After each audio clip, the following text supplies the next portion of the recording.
How about the time that annoying fucking asshole was at the Comedy Store telling us he was a Fox TV guy, all right, and he's a producer, okay, all right, and we just got fucking sick of this asshole, always critiquing us, never calling us in for this, and you're like, Ralphie, look at this, all right, and you put like 1,000 fucking snots on this asshole's jacket, 1,000 snots, okay, all right, and I'm laughing, going, I bet those snots are worth $85 if we grind them up.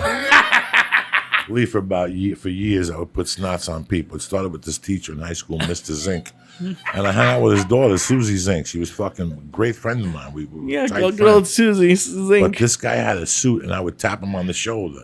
I would pick a snot and tap him on the shoulder and go, Mr. Zink, what's happening? And you would see the snots. He'd wear the same jacket every day. So that's the first guy I'm bombarded with snots. And then when I was in Colorado, one of the funniest things I ever seen, I always wanted this guy to call into the podcast.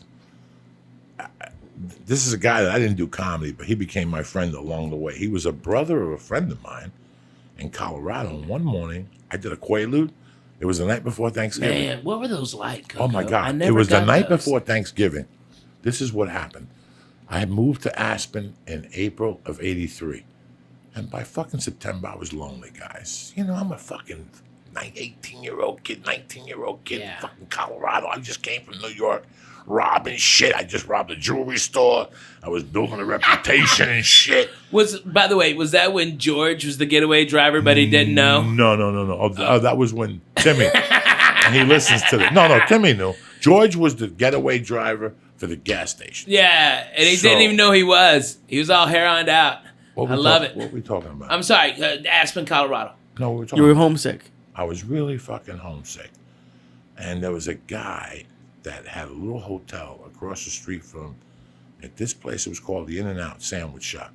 And that's the first place, Ralphie, I ever tasted like turkey with avocado and French dressing, like the red one, Russian dressing. Yeah.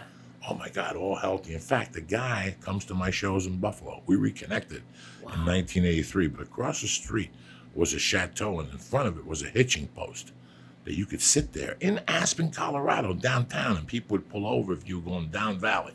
This meant down valley. This meant the short way. This could be like Snowmass Village. And they pull over and go, where you going? Woody Creek. I'm going to Snowmass Village. Hop in. You could take the bus down to Woody Creek. That's 83. So I went up there and I became friends with the guy that owned the hotel. He was from Jersey, but he was friends at the time with a Philadelphia Eagle that lived next door to me. Like, what a small world. I moved from fucking Jersey to Basalt. And the guy next to me is like an Eagle from 68. Wow. And he was still big. He looked like Christopher. I don't remember what his fucking name was. And him and his wife were good friends with my buddies from Jersey, so I became friends with them. So all of a sudden, I'm in Aspen one day in front of the hitching post, and I become friends with the guy that owns the hotel. And one day I'm in front of the hotel, and the fucking football player pulls up and gives me a ride, and we all start talking. He goes, you know Joey? Yeah, I know. So next time I see this guy, he goes, come into my house. And we start talking. He goes, taste this blow. So he gives me some fucking blow, and now we become friends. Every time I go in there, I go in, get a package from him. Then one day he kept telling me, I got heroin. He had all those designer pills in the 80s. I mean, this guy was the guy. He had a hotel. And one night he goes, you know, I got Quaaludes. I was like, what do you want from him? At the time, I was paying 4. In Aspen, there were 10. And there were 6 for 50. So I said, give me fucking 6 of them. Oh, what a mistake that was. And I went to my own apartment. They were having a party where I lived. My roommate was having a party where I fucking lived. And I went over there. There was a keg. There was vodka. And I popped one of those Gorilla biscuits. And next thing you know, dog, I woke up the next morning and I kept hearing an accent. A North Carolina accent. And some kid, man, I'm telling you, Ohio State ain't shit. The Tar Heels is the only way to go. You're all a bunch of motherfucking pussies. And I get up to see who's yelling in my living room. It's this kid from North Carolina. A white dude, tall, just a redneck. Opie Taylor looking, freckles and shit. And I started to sit down with him and argue with him a little bit. We always became fucking goombas. I don't know what the point of the story is. What I'm telling you about Carl Hall. I want to hear about Quaaludes, man. I wanted him to call in. Oh, yeah. What happened with about 5, 6 Quaaludes? I ate one of those fucking Gorilla biscuits. Did you wake up in, like, North Carolina? No, I woke up in Aspen. It's Snowmass Village in my living room. Oh, okay. Man, was it good? Was it a good ride, those things?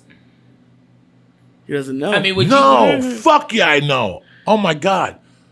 Quaaludes were huge in the cocaine when cocaine merged with Studio 54. Right, It was the Quaalude, line and the lewd, right? It was the Quaalude, the Tuminol, and something else. There was something else in those days. But the Quaalude was the Aurora and the Lemon, but they were both 714s. I still remember a distinct memory of being on the corner of 43rd Street in front of my friend Didi Quintero's house, and this guy, Richie Scrivani, pulling up and looking at me and going, "What are you doing?" I'm like, "Nothing." I was 16. And he goes, "You want to go lewd-eye?" And that meant, "Do you want to do a lewd?" And me and Didi got in the car with him, fucking ate a lewd. It was tremendous. In those days, you ate a lewd and drank one cocktail, and you got fucked up. Like, you didn't puke. You just lost your body, Gumby. You loved everybody. You loved everybody. You know what I'm saying? Everybody was your Goomba. They hugged you. Drinks. You ever get Cosby? No. And then you took them with the blow. Oh, okay. To calm you down. The mindset was that they calm you down. But the more blow you did, the more those Gorilla Biscuits you ate. I told a joke on stage at the Comedy Store. It didn't work, but it really did happen to a friend of mine. He left the house with 100 Quaaludes and a bicycle. And he came back with a handlebar and stitches and not a dime. Because once you built a tolerance to him, it was a tolerance like anything else. Lee built a tolerance of THC. 200 milligrams isn't really killing him today. Right now, he's usually dead, but eventually you build a tolerance. Plus all the weed we smoked, but you build a and tolerance. the hash, because it's Hash Monday. But it also you had two effects in those days, and this is the truth. I personally never knew anybody who dosed a chick like Cosby was doing. I could give you my word. Crazy. But I had a girlfriend that I take them with her. Yeah. I take half and we drink Harvey's Bristol Cream and do a couple lines, and the sex would be out of this world. I guess. I guess I've always been bad in bed, so who the fuck knows? But unless I heard the story, didn't the Cosby girl say like they passed out? So it doesn't sound like unless he gave him like a ton Listen, of Quaaludes. if I give a 140-pound girl a fucking Quaalude, the ones I was getting in those days. Yeah. Listen, I was getting Quaaludes on the street. But then when I became 18, I was getting some Quaaludes up on 68th Street from this chick. That was a punk rock chick. Everybody else had brown hair, and this bitch had purple hair, and she was chubby. And let me just break it down to you this way, guys. Her brother, you could look him up on Wikipedia. He's the real motherfucking deal. And he was older than I was, but he was a tremendous basketball player. And when we were kids, we used to talk on the phone. I had no idea about his family's affiliation.